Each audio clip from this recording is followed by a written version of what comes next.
White House counselor Kellyanne Conway said Sunday that she has no reason not to believe statements that Jennifer Willoughby and I have made about our ex-husband, former White House aide Rob Porter. I actually appreciated her saying that she at least did not believe us.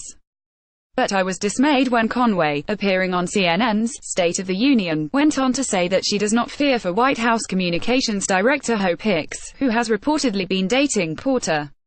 I've rarely met somebody so strong with such excellent instincts and loyalty and smarts. Borrowing Conway's words, I have no reason not to believe her when she says that Hicks is a strong woman.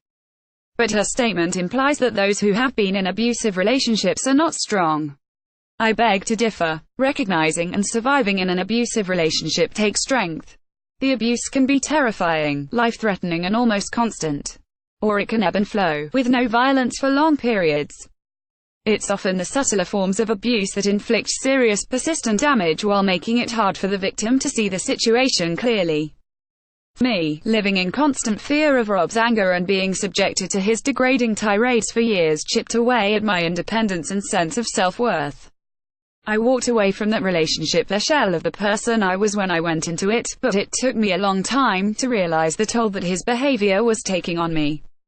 Rob has denied the abuse, but Willoughby and I know what happened. Telling others about the abuse takes strength. Talking to family, friends, clergy, counselors and, later, the FBI, I would often find myself struggling to find the words to convey an adequate picture of the situation. When Rob's now ex-girlfriend reached out to both Willoughby and me, she described her relationship in terms we each found familiar, immediately following up her description with, "Am I crazy?" Boy, I could identify with that question. Then there is the just as serious issue of being believed and supported by those you choose to tell. Sometimes people don't believe you. Sometimes they have difficulty truly understanding what you are trying to tell them. Both Willoughby and I raised our cases with clergy. Both of us had a hard time getting them to address the abuse taking place. It wasn't until I spoke to a professional counselor that I was met with understanding. Leaving and putting the pieces of your life back together takes strength. Willoughby had to obtain a protective order as she was trying to extricate herself from her marriage. I had to take an extended leave from graduate school because I was depressed and unable to complete the work. When I finally left Rob for good, my self-confidence was so destroyed that I was too scared to apply to any jobs other than that of server at a restaurant. It has taken me years to get my professional life back on track. Victims are often with their abusers for long periods of time. They marry them, become financially intertwined with them, have children with them. There are many reasons people find it difficult to leave. The bottom line is, it takes strength to pull yourself away and start over. I never imagined myself in the situation I'm in now. No one could have. I'm not a partisan. I'm not an activist. Far from it. In fact, Willoughby and I didn't seek to tell our stories in such a public way. Rather, others sought us out in the course of investigating Rob.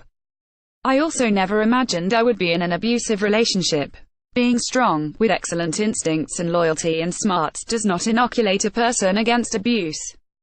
Doesn't prevent her from entering into a relationship with an abuser. Abuse often doesn't manifest itself early on, only later, when you're in deep and behind closed doors. The really ugly side of Rob's abuse only came out after we married, following 3 years of dating. Abuse comes in many forms. It's visited on the poor and the rich, the least educated and the most, people with a strong and deep network of friends and family and those without a support structure. And an abusive nature is certainly not something most colleagues are able to spot in a professional setting, especially if they are blinded by a stellar resume and background. Conway's statements were made as she was trying to address the good wishes that President Trump sent to Rob, along with his tweets seeming to call into question the allegations and the Me Too movement overall. Monday, White House Press Secretary Sarah Huckabee Sanders again declined to say whether the president believes Willoughby and me. While I cannot say I am surprised, I expected a woman to do better. But Conway and I definitely agree on one thing she said during that interview: there's a stigma and a silence surrounding all these issues. Those who are in a position to do something about it ought to. Holden S. was the first wife of former White House Staff Secretary Rob Porter. She wrote this for The Washington Post.